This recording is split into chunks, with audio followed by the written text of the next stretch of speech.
Welcome everyone to a very special casted game of Age of Empires 4, and today spawning in the southwest corner of the map playing in red. We've got marinelord playing as the Byzantines, and his opponent in the northeast playing in green.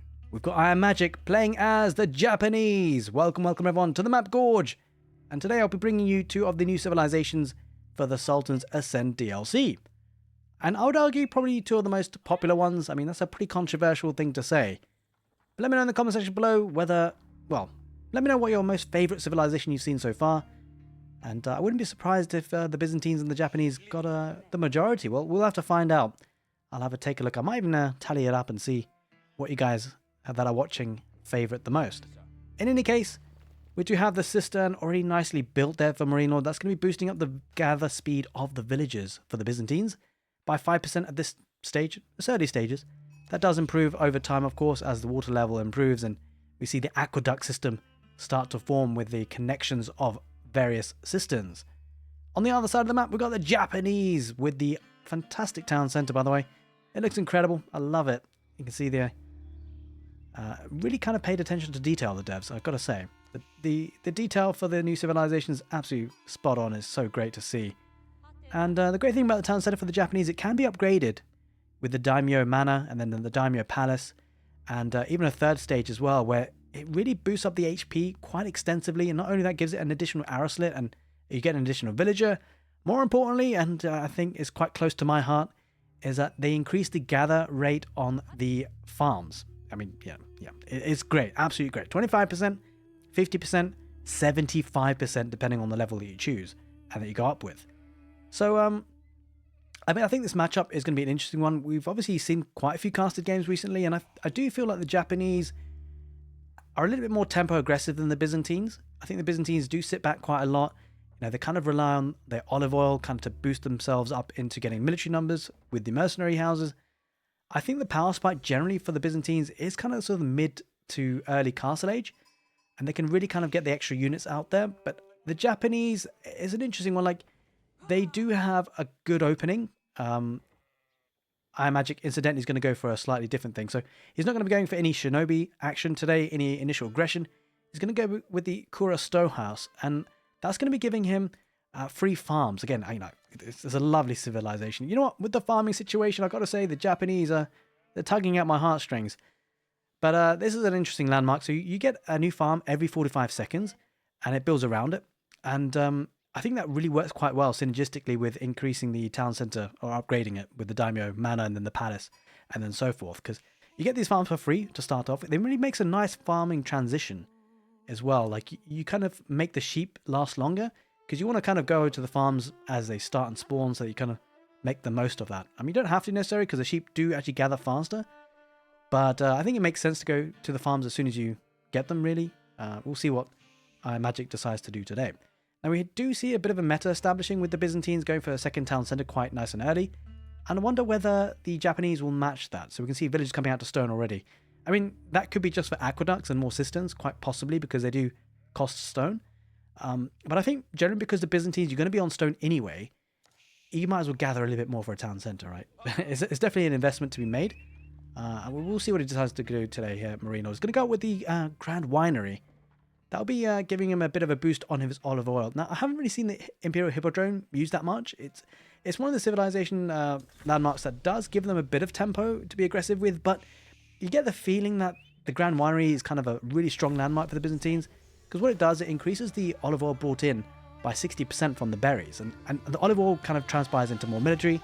So it feels like the Imperial Hippodrome, like it can give you a little bit of power spike with your units in the initial stage, obviously being able to produce units from that. But it just feels like the Grand Winery is certainly becoming a popular pick for the Byzantines. We'll have to watch this space, of course. It's early days, and I can't wait for you all to get your hands on the new DLC because, you know, I'd love to see what you guys are going to be doing. Now, generally with the this landmark, he has put it in a bit of an awkward spot here, iammagic, because the farms always do spawn on the northwest corner of this landmark. So often you kind of expect to put it in the southeast corner of your town centre. It just makes the farms, you know, spawn a bit more safer. But that shouldn't necessarily be a problem today because the Byzantines tend not to be too aggressive early, especially with the Grand Winery opening. But we'll have to see, you know. Now, there is a nice mechanic for the Japanese. They do actually gather a bit of stone when they gather gold and vice versa. So for every 10 gold you gather as the Japanese, you actually gather 2 stone as well. And for every 10 stone you gather 2 gold. So it does make that kind of transition to a second town center a little bit quicker. So it's quite nice to do that. But you will also be reliant on stone for getting the upgrades for your daimyo, mana, and so forth, because that's what it costs. It costs quite a bit of stone, actually. It's 300, 600, and I believe 1,200, if I'm not mistaken, for the 3 different tiers. In any case, it's going to be a second town center here for marinelord here on the berries and the gold. And I like this. What's really interesting is that a lot of civilizations, when they go for a second town center, you tend to go for deer pack, right? Like the Japanese are today. It's a little bit different though for the Byzantines, because they do want that olive oil, and you don't actually get olive oil from killing deer or hunting deer. You do get it from fishing, and you do get it from farming, or we should say olive oiling. I don't know. Anyway, they make olive groves, and they get food and olive oil from that too. All right, village is coming out to wood, so it's going to be getting. I think generally it's probably going to be Byzantines get the second town set a bit quicker. But of course, the Japanese would be quite nice to get the deer camp in, pushing it in. Although it's pushing that one away, I'm afraid. Oh, okay. Anyway, not too bad, not too terrible at the end of the day. We do get the survival techniques coming in, so the food is never really a problem. And I think the reason why the Japanese have a really strong opening in the beginning is because they do actually save a lot of wood, right? So when you factor in that the forge is basically a blacksmith and a mining camp at the same time, you know, he doesn't have to spend 150 wood on a blacksmith. He's getting free farms, so these don't have to be seeded at all. That saves a lot of wood, and it all feeds in quite nicely, right? So it's actually quite nice to see a new way to kind of get your eco running as the Japanese. All right, so he's got a stable opening, so probably looking to get some horsemen on the field and be a bit aggressive with that. You see a barracks and an archery range and a stable as well, actually, for the Byzantines. So he's doing that 1-1-1 sort of thing. I probably would end up seeing a mercenary house soon as well, but obviously can't really afford anything with it. So he's just holding off for now. There he is, going over to the berries. And so I think certainly this is a really nice spawn for marinelord, getting the wood, the berries, and the gold very close to each other.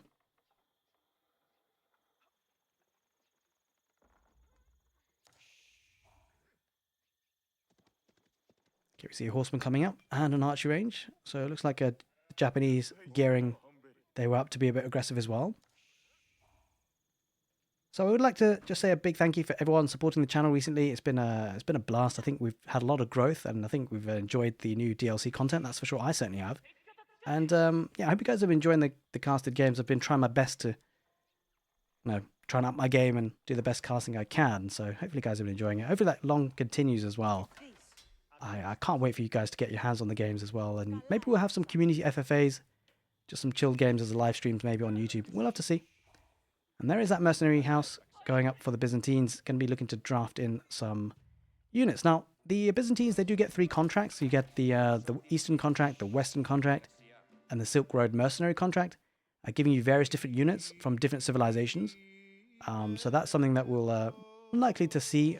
Generally, it seems like the Western contract is very popular, getting Longbowmen, Lance Connector, and Streltsy in the late game. So that's kind of a really popular one, it seems, these days. And we'll see what marinelord decides to do. Looking to get the aqueduct system to connect the cisterns together in a nice little network. Now, it does cost quite a bit of stone, actually, so it's a long distance he's going. 19 tiles in total, but that will increase the water level to 2. And what that'll do for him is, depending on the water level, you can obviously toggle it to different things. It's going to be Conscriptio, Dialecticus, and Presidium, giving you different bonuses, of course, with each cistern. And it does feel like, the military aspect thing for the Byzantines, and the reason why I said they've got a good power spike in sort of the early to mid Castle Age, is because when they get the water level up, the construction, the production really ramps up, right? So it starts off at 20%, which is not too shabby. Get it water level 2, it's 40%. 60% is now starting to becoming a bit, spicy when it gets to level 3. It's going to be the Western mercenary contract as we expected, really. It's kind of popular these days. Especially when you factor in the fact that you get longbows. They're such a strong unit, right? And then Lance Connector can really make a difference in the Castle Age and the Imperial Age. Streltsy, if you can master them up, they cause untold damage and problems for their opponents. Now, speaking of sort of ranged units, the Japanese do get the Yumi Ashigaru, which is a light ranged infantry unit. It's quite a nice one for the Japanese because it kind of changes the dynamics of archer fights. primarily because of the movement speed, right? So it's got a 1.38 tiles per second movement speed. When you compare it to an archer, which has a 1.25, it does mean that the Japanese can usually dictate the terms of an engagement, at least with regards to the archers. They are cheaper, so they don't necessarily perform as well in terms of damage output. Like you've got 4 ranged attack, but they do get +4 versus light infantry. Just compare that to a normal range, which is normal ranged unit, or normal archer rather. It's got 5 ranged attack and 5 bonus attack against light melee. So the good thing though is that the Japanese can really pump them out quite quickly. I believe they're kind of a lot faster to train as well, actually. We'll double check that on the numbers. Yeah, it's going to be 13 seconds for the Yumi Ashigaru, and it's going to be a 11 seconds. Oh, okay, wait, all right. I wasn't expecting that. Oh, but then don't forget, I think it's because of the Conscriptio, right? So actually Conscriptio is increasing the rate by 40%, so that makes a big difference for that. So just bear that in mind. That's actually kind of interesting, right? How that actually negates a lot of the little bit of a benefit of how they can just pump out units there, the Japanese, because obviously the Byzantines with that production speed bonus is very nice. You just see a batch of longbows coming in, olive oil being traded in, and you see that little bit of military number spike for the Byzantines, right? He's got 24 versus 16 so far. And, well, the Japanese got to be a bit careful. He's going to be having access to the samurai, though, hardened samurai, which is kind of a nice unit. It's kind of like a sort of man-at-arms equivalent in some ways. It's a heavy melee infantry. And it does have 4 ranged armor. So they will do pretty decent against the archers that are coming across for the Byzantines. But the long range of the longbows could kite them and cause some problems. Especially, you know, you expect a good micro coming out from someone like marinelord, that is for sure. Getting a couple of horsemen as well, and they certainly do look snazzy there for the Byzantines. Got some Limetinai as well. Alright, well, just poking and prodding. Does get the first kill of the game, though, on the villagers. The trouble for Magic, he's going to have to find another gold source. It's fine, really, because he's got gold at the back and he is walled up. The horsemen are going to dive in there for the Japanese with the hardened samurais just behind them. Going to be focusing and acting as a meat shield for the front lines, and the horsemen diving in for the for marinelord. Yumi Ashigaru on the behind them, and Yumi Ashigaru focusing actually on the front lines rather than the archers and the longbows behind them. They're kind of getting picked apart by the longbows. So, I mean, it's an interesting one because of course he does have the samurai chasing after them now, which is going to be a problem for marinelord. It should be a decent cleanup, though, for Magic if marinelord doesn't get out of there soon. And the longbow aren't the fastest of units, right? He's kind of grouped together. I think he's moved them all together, and because of that, he's going to sacrifice a couple of spearmen for the rest of the army to retreat and get out of there. Well, we start to group up again, and what I love about this map is how close, like, kind of there's a direct route of an engagement, right? In this map right in the middle. And so we're kind of expecting it to be pretty aggressive, pretty back and forth. This is one of the reasons why I love this map. You do get kind of this yo-yo effect of aggression and defense and vice versa. We'll see how both players decide to do it. It's kind of be interesting because whoever decides to go to the next age, like with both players pumping out units, like the timing of going to the castle age could be very key, right? Because if the Byzantines trying to go to the castle age and Magic is kind of being aggressive, you know, there's a lot of resources to go into the castle age, and that could put marinelord back in terms of military production. And vice versa, obviously. Magic could be thinking about going to the castle age himself, but we'll have to see what these players decide to do. He's going to get his survival techniques now, marinelord. So going to be focusing on getting the deer camp now that he's got a decent amount of olive oil coming in. He's probably taking his berries as well. Going to be increasing that cistern level to level 3. And that's going to increase the production speed again, once again, to 60%. So that's going to be really ramping up. Samurai engaging on the front lines. There's a decent number of Limitani, though. They will help hold the front lines back. Yumi Ashigaru focusing on the spearmen, making sure he uses that bonus damage, and the hardened samurai are going to be chasing after. But this is quite nice use of marinelord's front line, right? It's going to keep his archers and range units alive, sacrificing his front line, and he'll be fine at this point. Does need to back off. The Yumi Ashigaru not in great numbers, right? I mean, sure, he can chase it down, but the question is, does he really want to? Now, do you see the little shield that the hardened samurai do get when they're out of combat? It does regenerate, but he's losing a lot here. Yeah, this is not great for Magic. I mean, the weird thing is, well, it's not really buying himself some time. Like, sometimes you can do this if you're going up to the next stage and you want to buy some time to get there. But he's going to lose a lot of his samurai, right? Not for huge amounts of value. I mean, he's kind of committed now, so he can't really back away. He just has to fight this, because if he backs away, he's going to die anyway because of the longbowman range. It really kind of gives you that kind of English vibes when you get the longbows, like how it's very much, if you go in, you've got to commit. If you don't, it kind of snowballs. So you've got to make sure that if you're going to win a fight, or if you're going to take a fight, you better be the one winning it. Otherwise it causes you all sorts of problems. But he's really starting to pump out those units, Magic. No signs of going to the castle age himself. I think marinelord might be thinking about it. It does have a lot of gold in the bank. He actually has enough gold to get to that castle age. I think he just... Wait, did he just sell a bunch of olive oil? Because that is a strategy we've seen recently. Or he maybe just balances his economy, but... I'm not sure, actually. Didn't quite catch that, but I'm sure I'll probably look that back and see what he did. Going out to the boar, a couple of samurai trying to get some village kills, but not managed to do all that much. Just causing some idle time, which is not bad. Going to go out with the golden horn tower. So marinelord is going to go to the castle age first, or at least he's going to hope to. It's going to periodically produce free units, which is kind of nice. Wait. This is dangerous. Because Magic's continuing to produce units, and marinelord's army is completely out of position. He's in the south corner of the map. He can't get there quick enough.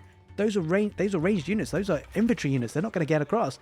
Villagers are going to be pushed away. They're going to be denied from building that landmark. And this is bad for marinelord because a lot of his resources, a lot of his economy is tied into that landmark. And I mean, he doesn't delete it, right? He can't. I mean, he won't, I don't think. But that's a bad raid on that woodland. There's going to be a lot of idle time. Might not get all that many villagers, but I mean, he's going to get a couple at least. And the longbows will take care of those samurai. But this is good damage coming out for Magic. Denied that tech up.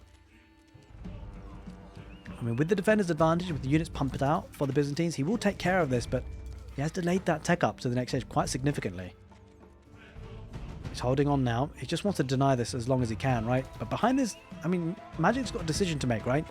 Does he stay in the feudal age for a lot longer, or does he go to the castle age himself? And this is an interesting dynamic in this match, right? Because he's kind of definitely got the aggression. He's not going to kill his opponent, that's for sure. I mean, yeah, pretty sure. And it does mean that if marinelord kills this army and he gets to that castle age, he's going to have a massive power spike in terms of military numbers, right? So Magic needs to be careful not to dive in too deep and lose all of his army, because if he does that, he'll be very exposed, and it's a direct route in the middle of the map to be pushed again, right? So I think Magic is probably just going to back away now and maybe try and bait some villagers to kill them that are going to be with the golden horn, and he might just do it. Oh, this is not looking good. I mean, Magic's going to... I think he just dives this. I think he's just going to kill as many villagers as he possibly can, and it's probably the right move. But it does mean when he goes back home and he loses this army, he's got to be careful, right? But he will kill a lot of villagers. This is bad from marinelord.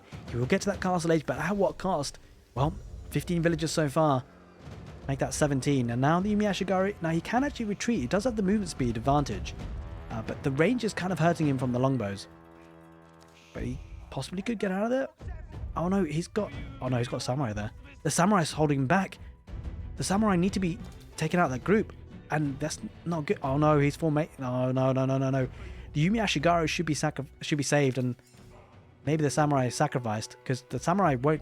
They'll tank pretty well, but now he's engaged. Okay, not a terrible fight, but the veterancy is going to be coming in soon from marinelord. Okay, he backed away. That's a nice micro there by Magic. He's going to survive for now and head back home and get to the castle age himself. Not a bad move at all, but he's got to be careful. Floating gate is the landmark, because now this is the time that marinelord pushes. He's going to have the veterancy of these units, right? So marinelord is going to definitely have the better army, and Magic has to survive. We talked about this yo-yo effect on this map, and this is the reason why I love this map. Villagers on gold, got to be careful. Going to garrison inside the outpost, trying to get another outpost, which is definitely the right move to get those static defenses. But will it be in time? I don't think so. He's going to rush it up. iammagic engaging, but he's got veterancy on the archers, I think, here. Yeah, he's got veteran archers. He's getting the second attack upgrade as well. Oh, that's looking dicey. Magic has to back away. He can't take this fight. He's got to give up a bit of ground on the front lines. Maybe get a mangonel when he gets to the castle, but he'll have to build a siege workshop first. I mean, at this point, he probably could just go for the mounted samurai, the knight equivalent, or maybe just upgrades his samurai, or tries to get some samurai, because I don't think he has many. He's got 9 somewhere, apparently. There we are.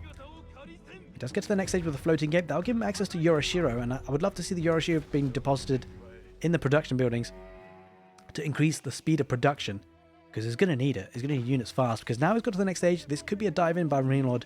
We'll see what he decides to do.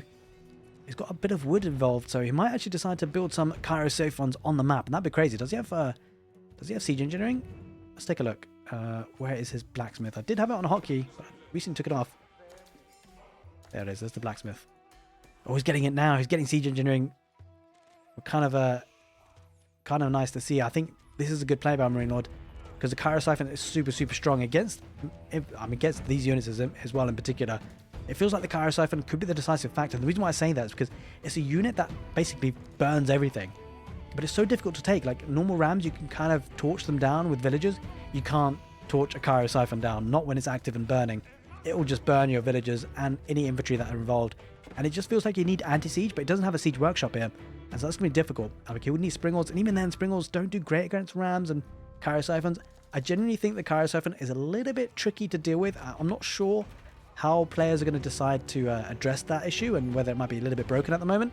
Quite possibly, we'll have to see how well they do. Well, the archers, the Yumi Ashigara have to back away. Magic he's dwindling. He doesn't have the military numbers. That push from marinelord was incredibly strong. He lost a lot of villages. His economy was weakened very much, but he's pushing back now. And he's pushing back with the Varangian guards. And they are building the Cairo Siphon. This is going to be a big push coming in from marinelord. He's got plenty of wood to do this with. Does need a bit of gold as well. That's the bit he's struggling on. But not for long. He's going to get 3 of them. And things are going to heat up quite literally for the Japanese. He's got to be careful. He's got to find a way around this. He's got a lot of farms coming out. Nice farming transition. But he's got to find a way to defend this push, because if Marino decides to go for the production buildings, I mean, how does he get rid of this? I don't know. I genuinely, I think he's going to need some sort of anti-siege like Springholes, but it becomes really difficult to deal with these guys, because you'll see them. They're going to be burning things alive. And yeah, this is tricky. It might just be one final fight here for Magic, but he's got to find a way to deal with this. And I can't wait to see how the players actually do that, or at least attempt to. Are we trying to raid there, I think? Yeah, kind of get a bit of a raid, but that'll be taken care of before too long. It's got a lot of the relics, 3 of them already, getting the 4th, and everything is being burnt alive. The Japanese going to be losing their empire, losing the outpost, losing the production buildings after that, and the Yumi Ashigara just can't get close. They will be burned alive. It does have a couple of mounted samurai diving on the archers. There it is, ladies and gentlemen.